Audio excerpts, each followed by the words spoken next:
What's good with it? Yes, indeedy. You caught me in the kitchen. Not slipping, but steady tripping. What's happening with it? This Gunner's Profiles, man. You already know how we get it in. I'm making some bomb salsa right now. So it's pensa la tira, but I got to get my grub on. But I wanted to tell a little story. I got to thinking the other night, one of my Southsider homeboys tapped in with me, and he was like, hey, bro, remember back in the days we used to roll Chomos up? I said, yes, indeedy. I said, like SPM? So trip out. In a menudo style, in a direct fashion, I'm going to give it to you guys raw doggy. Forgive the stomach. I know. Oh, I know, right? It's on blow up status, but so we're going to blow it up one more time with the sauce on some chips. Sauce, right? Now, Trip, we're chopping it up, and he was like, do you remember when we collaborated on some roll-ups? Now, not fruit roll-ups. That's it. When I say roll-ups, I mean real-time, righteous roll-ups, rolling fools up, right? What had happened was I was out of state, and where I was functioning at, us and the Southsiders didn't really get along. You know, Norteños and Southsiders, it just was what it was, man. People were going based off California politics and things of that nature, shit we shouldn't speak on. But one thing I'll say for sure is, in most places it was on site. Well, in this particular prison I was at, things had calmed down. They had calmed down to the point of respect, and they had also calmed down to the point of we were actually being cordial with each other, getting along, buenos dias, things of that nature. It was great. It was good to see a fellow brown man in a time of need, having that person that you could actually conversate with, because there wasn't very many Norteños. There was more Southsiders, so there'd be pods or places I was placed in, buildings where I had no homeboys at all. So the function was real. I was doing it by myself, burpee routines, busting my own little spreads, my bowls, whatever the case may be. I was doing my thing. Spent some roasting the tomatoes and the jalapenos around. Anyway, so I was doing my thing, and what had happened was this particular place where I was at, they started to bring a lot of the Southsiders. There was Vatos from 18, several other different gangs started to come in. Vatos from towns, a couple Vatos from Townsmen, and one particular Vato, man, that I got along with real tough, man. He was from Verdugo. So anyways, they were bringing cats in, and I was like, man, it's only a matter of time before someone says something and they feel like they have the need to press up on me and tell me to get on down the road. I ain't going to go out like that. I'm going to get off where I'm at, of course, because that's what I'm supposed to do. But not only that, I'm a grown man, and grown men just don't roll it up. We don't do the fruity stuff. We're just going to get off. And I didn't even want to take it that route. I had a good program there. I was functioning. I was maintaining. I was doing everything that I was supposed to. I was trying to get up out of there. Get up out of prison, period. It's never a great place to be. Well, at the same time, guard, right? They started to bring in a whole bunch of chomos, right? For those of you that don't know what a chomo exactly is, well, look, refer to SPM. The third wish is to be what he is. Right now, look, they definitely felt that if for some reason they could place these guys on the main line, they were trying to do some integration type thing like they're doing in California right now. They would just put anyone, anywhere. And they felt because Norteño and Southsiders were functioning together, I won't say it was all good in the hood, but I'm saying that we were just respectful for each other and we're just doing our time, that they could just throw anyone with us. Well, that was not going to be the case.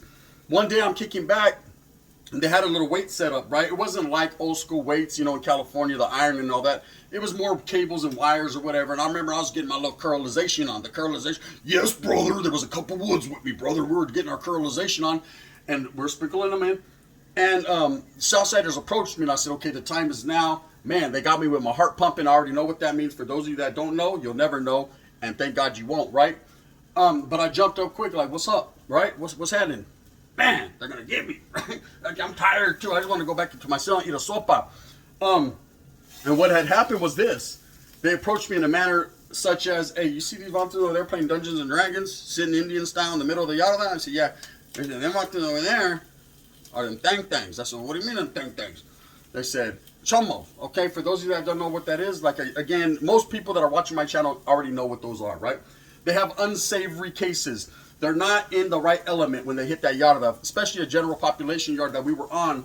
I don't know what they were doing there, but the Blackers decided to place them wherever they placed them, and guard, it was going to get fun, right? You were going to have a whole bunch of guards spraying us and delaying us, because what we were going to do was going to something bad. Anyways, they got at me like, hey, homie, hey, we know you're from the other side. We know you're a Norteño, and none of that matters to us right here, bro. What does matter is we can't function alongside of these things. I said, no, I feel you. I said, I didn't even know what they're really into. I wasn't in a position to really approach people on the yarda, ask them where they were from. You could kind of tell those characters. For anyone who's ever did prison time, you could tell they all look like this. Get behind me. They all look weird. They're older. A lot of them are older gentlemen. Oh, she was 9 years old. Nah, I don't care about none of that, right?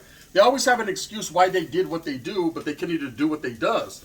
And we weren't trying to hear none of that. They were like, hey, we just want to let you know, bro, we're going to get off.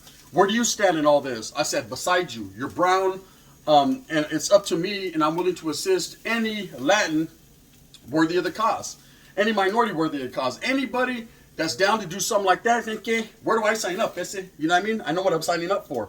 I knew I was going to go do some time in the oil, and again, like I said, I had my own program, and I could have easily said, nah, Holmes, I couldn't have put the Mac on him. I could have did the only thing that I could do was turn my back on him. But you never turn your back on a brown man in need. Now, they had plenty of soldados, plenty of righteous people that could have got off, and they gave me the respect to even let me know what was going on. Because I ain't going to lie, as soon as I seen a whole bunch of Southsiders running anywhere, I would have jumped up and ran with them, you know?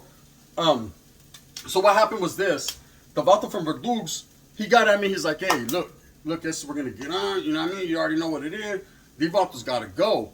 The thing is, we're going to do it smooth. We're going to go one after another. We're not going to all one group rat pack, and we're going to make examples. That way the administration sees it. It was a flawless plan, and it worked to perfection, right?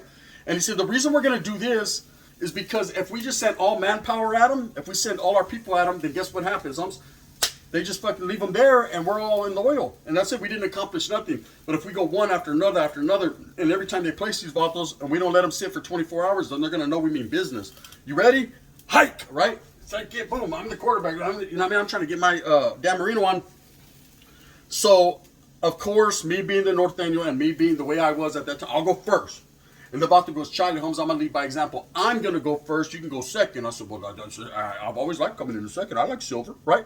So, boom. Sure enough, chow time. The way that this place was, we all walked building to building. So they had two buildings that would go to chow. When those two were done, they would release the next two.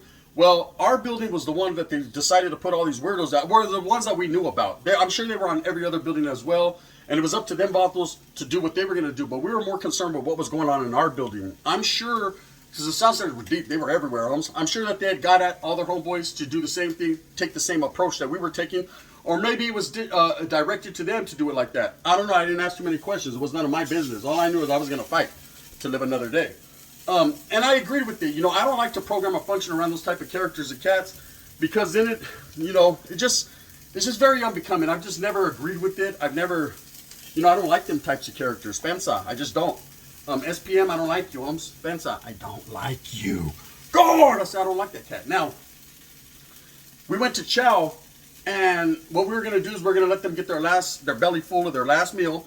And then the homeboy was going to make him throw up. So, and I say homeboy, and I say that, I don't take that lightly. I was rocking, not as a Southsider, but with them, assisting them in what was going to happen, and actually assisting myself because I was a true believer in what this cause was about. And this cause was basically get these chomos up out of here. Sure enough, I remember that night precisely, we were having hot dogs. What are they? The weenie was real, right? The weenieization. Anyways, I remember there was this one chomo, man, he was a big fat he walked like that, and man, before he could, he ate his food, and before he could put it back, he would put it in like a tray slot, and the guys back there, one Vato sprayed him. It was a big old white dude. I remember Wood, you was with the business. He went, sprayed that fool in the face, and that fool's like, stop it! And when he did that, Southside came up behind him and got him, and Jody, and proceeded to choke him out, and he was giving him the business. Everybody was scared looking around. Cops came, broke that incident up. I immediately jumped up. As soon as they took them out, I jumped up. And I ain't even gonna lie, he was an older fella. He was probably like, at that time, he was in his 50s. You know, he wasn't like no old man, crippled old man. I would have just did this to him, bink, right? But he was looking, and I could tell that he was paranoid because he was like, oh man, these fools, you know, something's amiss. There's something in the air, dungeon masters, right? I just came up on the side of him. I said, hey, bro, what are you in here for? And he goes, I don't want to talk about it. I don't want to talk about it either, right? Hung. I gave him a whole lot of hung-hungs. They came, snatched me up. Well, simultaneously after that, I guess the lights started popping everywhere, different compounds, different buildings. Bing, bing, bing, bing. And this proceeded to happen. Put it like this. I went to the oil. I did 6 months in the oil. I got 180 for a unilateral assault, which means it wasn't a mutual combat. It means I basically assaulted them. And of course, assaulting these type of characters or getting off on these type of guys, you're gonna catch a lot of time, Anthony. That's just what it is, man. They're gonna try to give you a new case and all kinds of stuff. It seems like they protect them Vatos. I don't know. Ask SPM, he'll tell you when he gets out. He's well protected. Anyway, so it kept happening. I did 6 months in oil. When I got out, round two. Oh, you thought it was over? Oh, no, it just begun, right? Round two happened, and it still was the same old mix. It took about a good year to a year and a half before administration finally decided to place them guys all on what was basically a PHU, a protective housing unit, where they had nothing but them.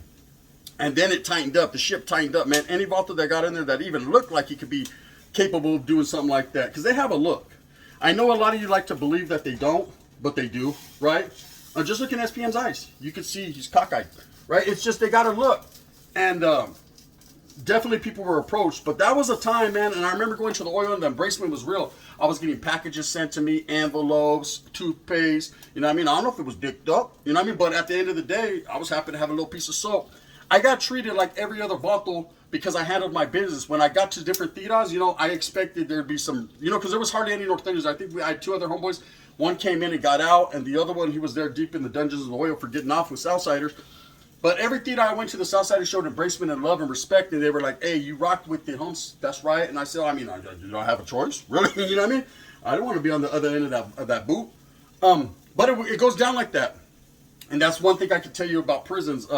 Not necessarily in California. California, I can't, you know, I've done a lot of time in California. It was always different. It was always a level of respect. And of course, man, weirdos like that weren't allowed to walk on the general population yard, period. They were in protective housing units, SNY, things of that nature. But in real life, in other states, it's different. They place people wherever they want to place them. They don't care about the north-south issues or the bulldog issues or the Chomo issues. I mean, they're going to put you where they put you. And it's up to the people that are in there that conduct themselves solidly to handle their business or not. You know, there's a lot of guys that get on this YouTube in the comments and they're talking about, oh, I'm from Utah, or I'm from Denver, or I'm from New York, or I'm from Alaska, or I'm from wherever they're from, right? And they talk about, oh, over here it's different. Of course it's different, but also it's always going to be different. It doesn't mean it's less than. It doesn't mean that vatos over there are punks or suckers. It's just different. It's different because it wasn't established like it's established in California since the Middle Ages. See, back in the 20s, 30s, 40s, when people were in Alcatraz and Folsom and San Quentin, and these were the older prisons built, Chino and things of that nature, people established that. You know, one of the main rules and regulations being locked up or incarcerated has always been, you know, them types of fellas are not able to walk a general population yard just based on, I mean, would you let one of those babysit your kid? Of course not. You know, YouTube probably ain't even going to monetize this video or let me post it, but I'm going to do it, and hopefully they do. Because I'm speaking real right now. I'm never promoting violence against a person. I'm never talking about go out there and handle that. I'm just saying this is a story all about how my life got flipped, turned upside down. And I took a chomo like this in the air, and in a town called Bel Air, right? And that's just what it was. I had a Fresh Prince him. He got Chris Rock slapped. But it happened, and the moral to the story is not necessarily the Chomos getting eradicated off the Yardas, but what the moral of the story is that we came together for a common purpose, for a common understanding. And that shows me that the black and brown, the brown and brown, north and south, everybody could come together when it's called upon, when it's necessary. Just like they came together in times of the end of hostilities, or they came together in times of organized hunger strikes, things of that nature. People will come together for a necessity to be freed, for a necessity of human rights, and for a necessity of getting the right people in position to maintain a yard, because a yard isn't maintained without the right mind state. The mindset, you already know what it is. Anyways, these things are getting roasted. Okay, they're gonna be bondo. You already know. Guard and white man, sprinkle them in, brother. Well, that salsa looks tasty, but it looks mighty hot, brother. I'll just take a shot of coffee. You know what I mean? White boys is crazy, man. And white dudes started getting off on them too. It wasn't just a north-south thing. It wasn't just Mexicans, man. The whites took the initiative to handle their business. I'm telling you, them vatos were getting played out of pocket. Vato, I remember this one vato, he was sitting cross-legged Indian style. I only heard it because I was in the oil. But a vato caved his whole shit into it. He put his head to his ankles and did bad things to him. Anyways, with that being said, that's a quick little story. It definitely did go down in the town, downtown Julie Brown. And you know what? I will never forget things like that. Because it was a one time that I actually did or not the one time, but one of the times that I actually participated with the Southerners in doing removals. I told you about YA before, Nellis, man, when the vato from Calexico got at me, and we were about to get off with the Africanos. And the reason we were going to get off with the Africanos is they started getting a little deeper, a little louder, and one of them had touched the TV. See, there was two TVs. There was basically a Mexican TV, and there was a black TV. The white boys, you guys just watched whatever we watched, brothers. I'm sorry. That's just how it was in YA, right? But they were cool with it. You know, it wasn't no monster trucks or NASCAR popping. It was novelas Esmeralda. It's Soul Train, the hippest trip in America, and that's all it was. On some sports, right? And I remember an Africano brother had got there. He was a youngster too. Well, we were all youngsters, but he was a youngster to us. And he was real loud and cocky, and I don't know what he thought, like he was going to punk the essays or something, but he decided to change the TV, and man, it was like a volcano erupted. Vatos were real vigilant and violent about that. Don't touch another Vatos TV. In the day room, you don't sit in another man's seat in his spot. You don't touch a man's food in the chow. You definitely don't touch the TV in the day room unless you're supposed to, and that's facts. Eventually, you know, it was going to go down. I remember the Southsider got at us on the yarda and told us if we were down. Of course we were. Again, it wasn't out of a necessity because we're scared or anything. It was it was a common understanding. We agreed with what they had rocking. It never came to that point. The blacks ended up getting that dude up off the yard because they were like, nah, man, these essays is crazy. They got knives and stuff. We ain't trying to get that smoke, right? And it wasn't because the blacks were scared either, because them brothers will handle business. They had hands for reals, right? It was because they knew that it was the right thing to do. You know, and that's just how it is in prison, man. Prison, even in life in general, you know, you want to be comfortable of your surroundings. You want to keep real ones around you. You don't want to be with some fakery, shaky, and bakery. No added preservatives. When it comes to Chomos, none of those. Anyways, with that being said, I'm going to get this out to you. I hope that you move smooth with a purpose. I'm going to continue my chile. I'm going to get down. That's what I do. The blender's on post, it's on standby, and sauce. Maybe I'll even do a little short or something to show you guys what it comes out to be, because I'm going to make some carne. Oh, yes, that carne is going down. I got that carne right here. I'm going to make some sopa. I'm going to make some arroz, some frijoles de la olla, of course. Can't go wrong with a little bit of that in the arroz. You know what it is, man. I've been doing this shit. I ain't new to this. I'm true to this. Anyways, with that being said, I hope that you move smooth with a purpose. Get everything that you want coming to you. And remember, at the end of the day, it's Somos Familia. We're all family here. Let's be brown, black, Usos, and white boys together. And let's really make it pop and happen. This is Gunner Profiles. If you like it, hit that like and subscribe with a thumbs up. And if you don't, you can hit me with the thumbs down. If it's going to be the head that wears Gunner's crown, I'm going to continue to strive and struggle for what I honestly and truly believe in, and that's bring you the best possible content I can right here on YouTube, getting down with my chile, busting down with my sopas, and the winner is Gun Gun, Bang Bang.